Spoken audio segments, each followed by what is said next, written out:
But I'd say on average, I think once women hit kind of their 40s, they'll start noticing that maybe their cycles are changing a little bit.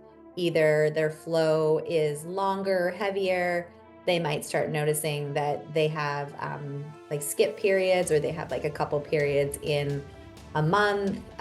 Definitely shifts with sleep, shifts with mood, like maybe more irritable, maybe more anxiety. So these are some of the things that like patients will come back and they'll just say, I'm just noticing that like things are changing in my body.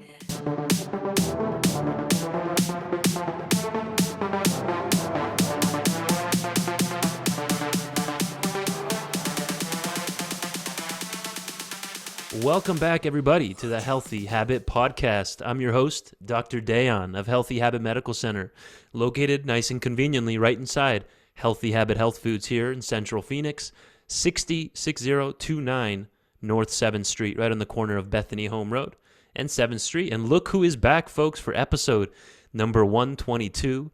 Dr. Marita Schauch is back with us, folks. And if you missed our previous part 1 and 2 series there with Marita back in February of this year, I highly suggest you go check that out. That was episodes number 91 and 92 here on the Healthy Habit Podcast. Sorry, 92 and 93, it looks like, here on the podcast. So, Dr. Marita Schauch is a naturopathic doctor and national educator at Natural Factors, and the author of the 2 books, Making Sense of Women's Health and Collagen Myths and Misconceptions. She also co-authored the Adrenal Stress Connection. And in addition to her clinical practice, she lectures across North America, educating people on healthy lifestyle choices. So welcome back, Dr. Marita. How are we doing? I'm excellent. How are you? Doing great. Thanks again for coming back on here for episode 122. And today we're going to be talking on a very important topic: menopause matters, strategies for a smooth transition. There's something called perimenopause, which is that transition phase where you start literally transitioning through these different, and then there's even postmenopausal. So let's start. The stage is yours. Where do you want to start off here today? Maybe we can start off with what goes on in the body during this transition phase, perimenopause into actual menopause.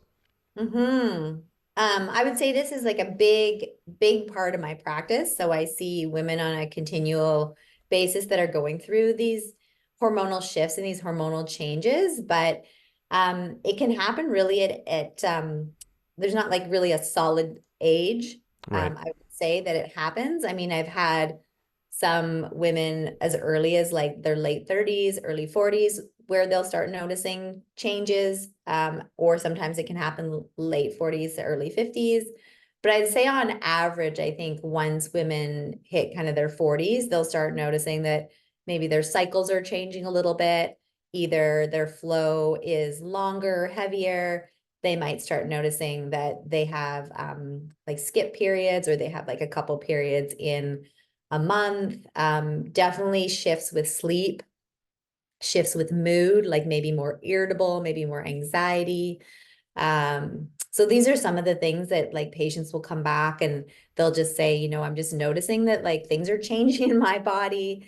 Like what can I do to make, this transition as smooth as possible? Because it can be a smooth transition for women. It's just making sure that, all the foundational pieces are in place. Absolutely. Makes a lot of sense. So you mentioned hot flashes, sleeplessness, changes in menstrual flow. Where do you start? Like, do you start with like blood draws and checking different hormones, estrogen, Mm. estradiol, testosterone? Like, what's a good starting point for people that this is completely new to them and they don't know where to begin? For sure. So like I mean, you being a naturopathic doctor as well, I'm sure we can agree on like, yeah, trying to like manage the foundation. So like food is kind of like one of the main foundational points that I like to Right. focus on with my patients. So I find especially with well, maybe not just women, but my patients in general, I just don't find people get enough protein. And so, I always talk to them about like, okay, what are your building blocks? What does your diet look like? A lot of people start their days off either with like cereal or toast, or, if you're starting your day off with like more carbohydrates, then that's definitely going to affect your other hormones and, affect blood sugars, will affect like mood and your nervous system. So that's something that I really try to focus on. And then as far as like labs are concerned, making sure like the thyroid's functioning Right. well, making sure cortisol levels are good, checking like essential nutrients like vitamin D and B12 and iron, like those Right. are all, you want those to all be in optimal range, again, to set up the body for like that smooth transition. You don't want the body being in a deficit, and then again, the body has to, try to manage these fluctuating hormones with having a deficit of B12 or a deficit of vitamin D or not enough protein or Right. so yeah, so we're all about setting the body up with like success to say, okay, well, we know these hormonal shifts are happening. So what can we do to like really set the body up in like a successful way? Absolutely. And then we have the whole earth and sea multis that plug right into that nutrition aspect of it. Let's really hit on that. And there's even the whole WomenSense line of products here through Natural Factors, which we'll also plug those in like ThyroSense, EstroSense, MenoSense. I'm glad you mentioned thyroid, Dr. Marita, because there's a strong link between perimenopause and menopause and hypothyroidism, and Mhm. a lot of similar symptoms that overlap, like the weight gain and sleeplessness and fatigue. It's like it could be the perimenopause, it could be the hypothyroidism. So those are Mhm. both important to look at together. Would you agree? Oh, absolutely. I think whenever the body is going through any major hormonal shifts, yeah, that adds another layer of stress on the body and another layer of like hormonal stress. So the thyroid will definitely take the brunt of that. So that's something to always assess during perimenopause or even during like pregnancy, post-pregnancy, because that's another major shift that can happen Right. with women. But yeah, the thyroid's absolutely important. And then also assessing, I mentioned cortisol, so always assessing the adrenals, which are like your main stress fight or flight glands.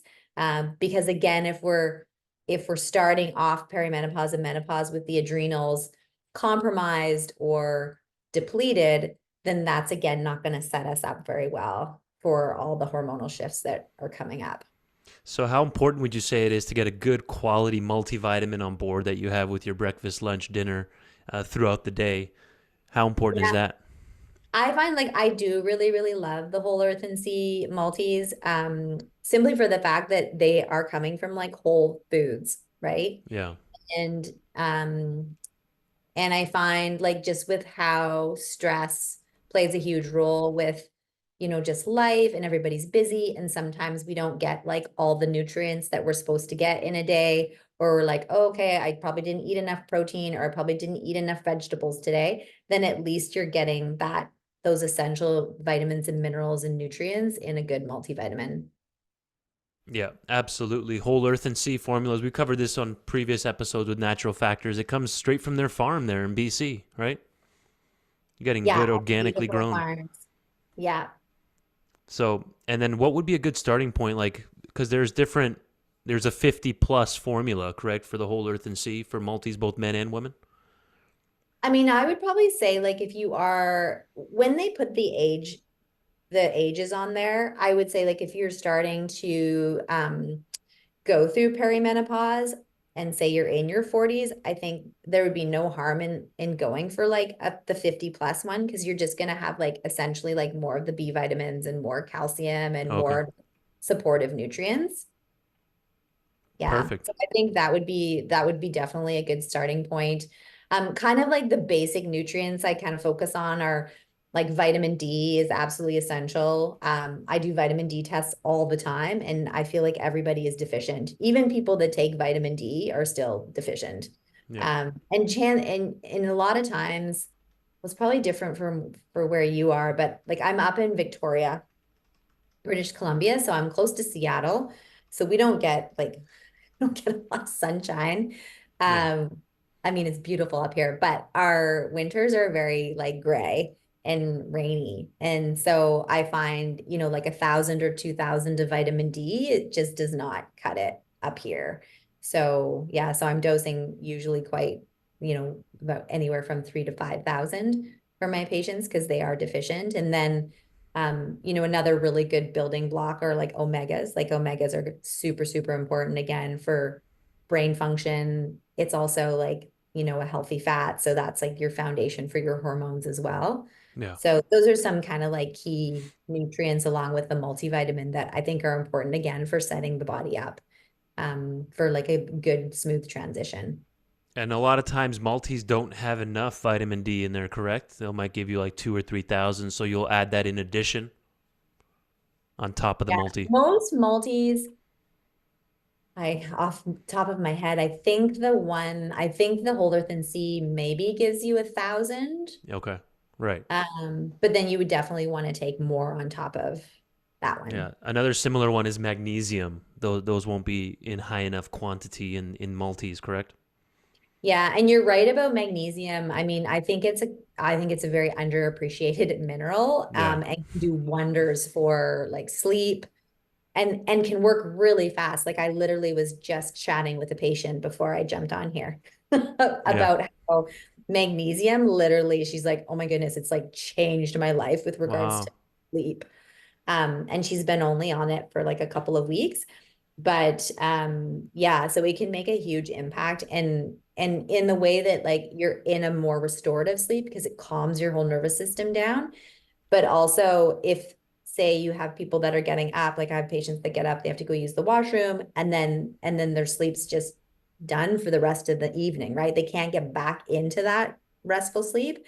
But with the magnesium, they'll be disturbed. They have to get up, but then they go back to sleep like no problem. Right. It's a lot easier for them to fall asleep. So yeah, magnesium's like definitely a key one for sure.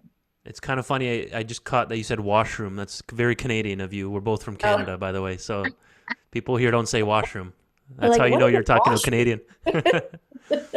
I love it. So good. Okay, so whole earth and sea multis. You hit on the omega 3, but let's specifically mention RX omega 3, one of the fan favorites here at Natural Factors. Let's hit on RX omega 3 real quick. Yeah, so I really focus on the amount of I think the key thing is to really focus on like the amount of EPA and DHA that are in specific omegas. And so I do really like the RX omega 3s because you're getting them in like really good high form. So what I'm looking for with an omega 3 EPA and DHA. So for the listeners, like EPA and DHA are kind of like the active constituents of an omega-3 fatty acid. So EPA focusing more on like the inflammation side of things, and then DHA focusing more on like brain function. So I aim for at least minimum 800 milligrams of EPA per therapeutic dose per day, but you could go up for sure. And then Right. with DHA, I'm going anywhere from 400 to 500 Right. milligrams. Yeah. Awesome. Yeah, and so there's different options there with RX omega 3. You have like an extra strength, right? And there's different levels of it. Yeah, I think with the extra strength one or the triple strength one, you can get those doses within like one pill. So I know a lot of times we just get so much pill fatigue because you're just swallowing so many Exactly. all the time. So I always try to get like maximum dose per like least amount of pills.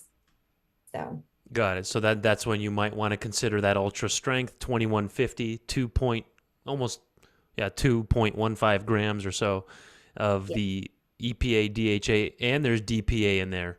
Do you want to quickly mention the DPA value instead of most people just know of the EPA, DHA? Oh, the You can go deep on that DPA one. one. Um, you kind of like stumped me That's actually. okay. But well, all three are included in there, and I mean, there's different types of omegas, right? So as far as I know, it just enhances the benefits of EPA, DHA even more because in nature you'll find them all together. That's the I best I think know about it. So I think my understanding of DPA, because everything's like always changing with like right, vitamins. I think my understanding is that they work more synergistically together so that it's more bioavailable to the body. exactly, You're working more with like it really targeting those areas of like inflammation and brain function. right, I think similarly to Like we have a lot of vitamins that are now looking at like being in lipomycel versions, or they're looking at like a lot of different formulations where it's like, okay, like how can we get the nutrients in more of like, and like you were saying, like nature, but also like how can we get the vitamins most absorbable and bioavailable for the body to use. Beautiful. I want to hit on an ultimate probiotic woman's. This is incredibly. I mean, rates of urinary tract infections, UTIs, go up during the perimenopausal, postmenopausal, menopausal years, which is fascinating. Where the bacteria down in that area in the gut, they all start getting worse over time as women over the age of 45. So, what role can a probiotic play in all this? Yeah, so when it comes to our microbiome, a lot of that can shift again due to the shift in hormones, specifically like estrogen and progesterone. And then also with the lack of like tissue integrity in those areas, then a lot of women can be a lot more prone to urinary tract infections or again, disruptions in the microbiome. So that's why it's even that much more important to supplement the body with extra good bugs to support all those shifts. And then was just with an add like the added cranberry as well. So we know like cranberry is really important also for preventing bladder infections and preventing bacteria from adhering to the lining of the bladder. So I do find, oh, there we go. I do find that like a good probiotic is definitely essential when you're going through these hormonal shifts as well. Right, and you can see here naturalfactors.com, folks, just in the search bar up here, you just type in women probiotic or probiotic women, what I typed in, and you'll see these four will pop up. We have the woman's everyday, we have the woman's ultra, we even have the 12 billion 10 strain women's everyday. How do we start here? Where do we go? We even have a seniors. And you're like, how do I decide which one I Where do need? we go?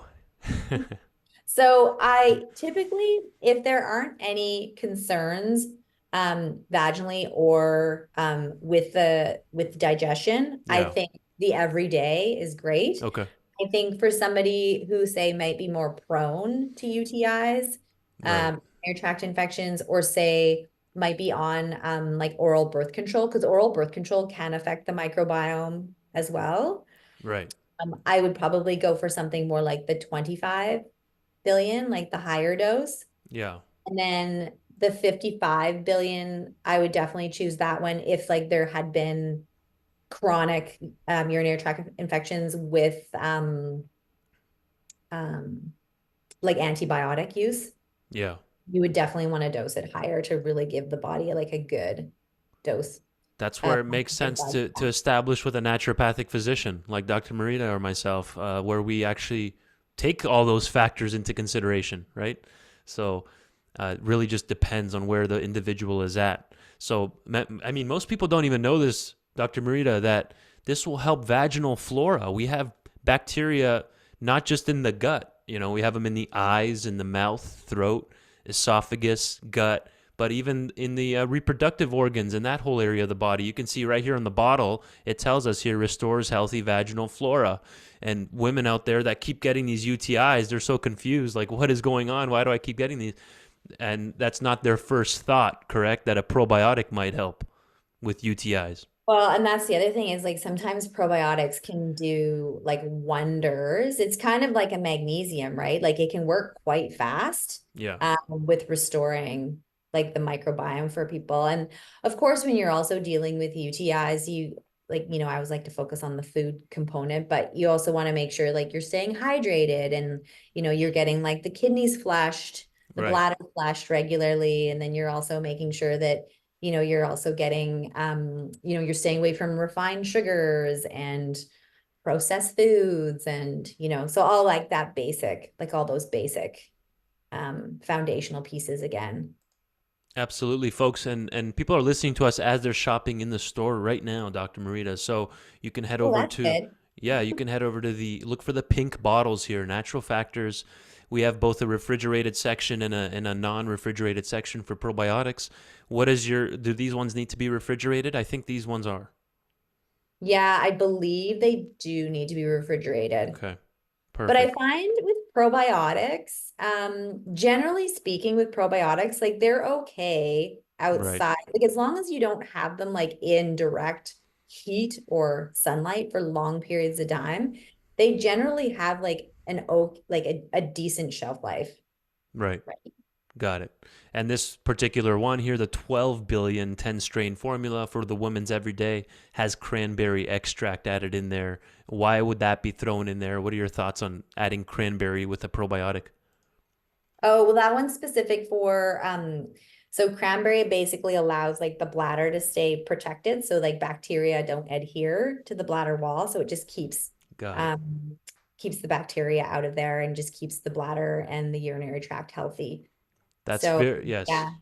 very, very important. So not only are we replenishing the good bugs in that area, but we're using the cranberry to prevent adhesion to the actual bladder wall so things keep moving along. Interesting. Very, very interesting there. So thanks for clarifying that. Add that to your toolbox, your toolbox, your perimenopausal menopausal toolbox here is a probiotic that might help. Of course, we're not giving formal medical advice. We're just trying to help educate here and get some of these things working on your in your notebook. So, what about the WomenSense line? Tell us about this. And we have a couple different options here. There's actually the MenoSense, Meno for menopause. There's so many products. Right. So let's start maybe since the topic of today is menopause matters. Let's start with the MenoSense formula. Yeah, I really do like the MenoSense formula. It's a very popular formula that I use in my practice for symptomatic menopausal patients. And so these are women that are coming in that are saying, okay, my sleep's changing. I'm getting a little hot in the evening. They might be getting like hot flashes or night sweats. Moods are changing as well. Cycles are changing. So it's a really nice combination of the black cohosh, which is kind of one of those like really well, probably the most researched menopausal herb that's out there.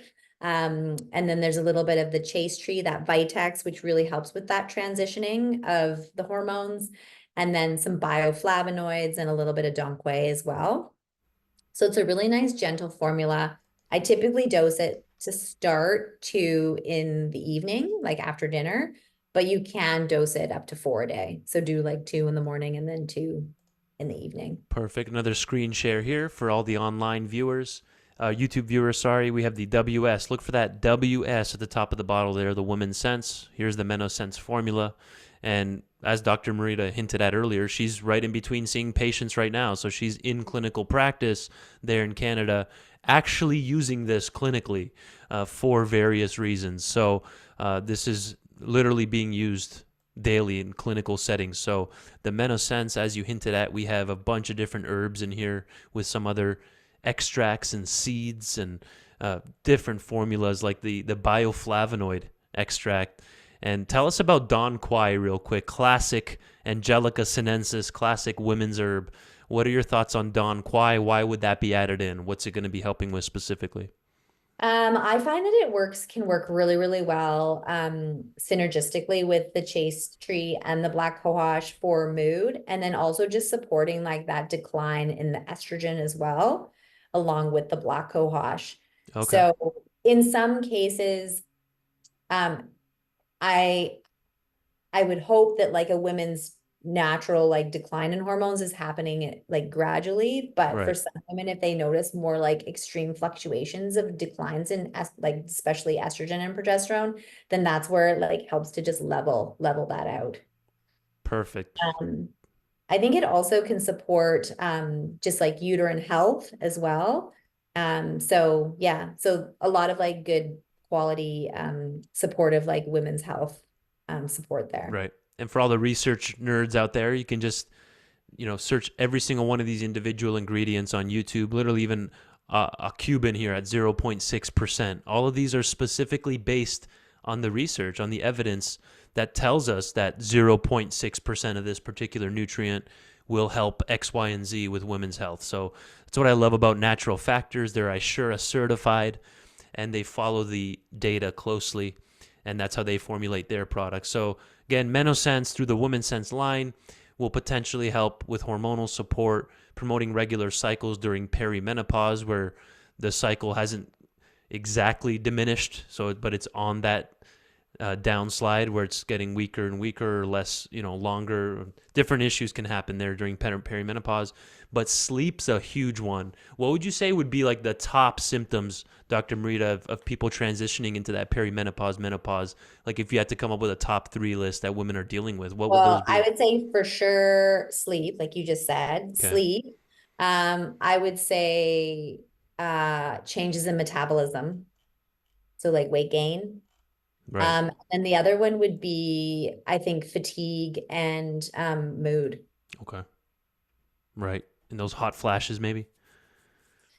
Yeah, for sure. But I mean, some women have like some women can have them like more manageable, but yeah, those I would say like when women are coming in, yeah, with the sleep, it could be like that they're feeling hot in the evening, so it's disrupting their sleep for sure. Right. Right. Okay, perfect. Thanks for clarifying that. That was through the WomenSense line. And then since we've hit on thyroid today and that connection with hypothyroidism and menopausal years, let's hear about the ThyroSense formula through that same line, the WomenSense. So that particular formula is indicated for like low thyroid, so hypothyroidism. Right. So you wouldn't want to take it for an overactive or a hyperthyroid. But it can be indicated in cases of like low thyroid if people are taking pharmaceutical synthroid. We always recommend if you're taking pharmaceuticals that you still take it away from supplementation, but Right. it can be like the nutrients that are found in ThyroSense can be quite supportive and Okay. can work synergistic with something like Synthroid, which is like a low thyroid medication. Right. But the ingredients are things like tyrosine and ashwagandha and a little bit of iodine and selenium. So all the like the key building blocks and all the key like antioxidants that healthy thyroid, nourish healthy thyroid health. What are some things you like to look at in blood work when monitoring an individual's thyroid health? Yeah, so that's an excellent question. Unfortunately, up here in Canada, our medical will only cover, it's called a TSH test. It's called thyroid stimulating hormone. Right. So anytime a patient wants to do a deeper dive into their thyroid, there is additional costs that are involved to do like full thyroid panels.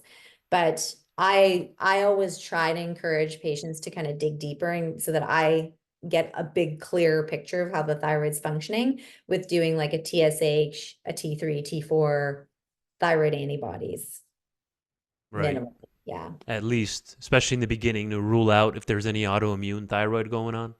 Yeah, Yeah, makes sense. exactly. Because you always want to figure out like the why, right? Like why, if somebody's coming in for low thyroid, it's like, okay, well, why did this happen? Like, why did you get low thyroid? Where is it coming from, right?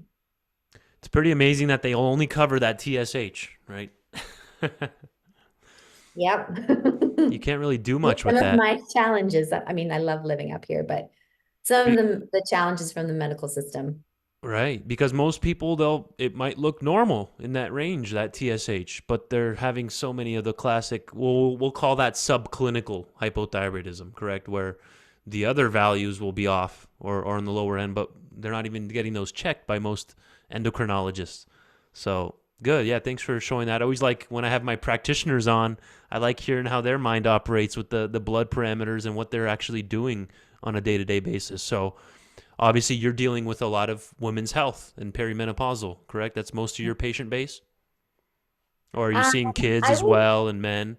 Oh yeah. I mean, it's funny because we live in quite a small community up here where, you start seeing one patient and then I end up seeing like the husband and then the kids Yes. and then the grandparents and then I just start treating the whole family, which is Right. great.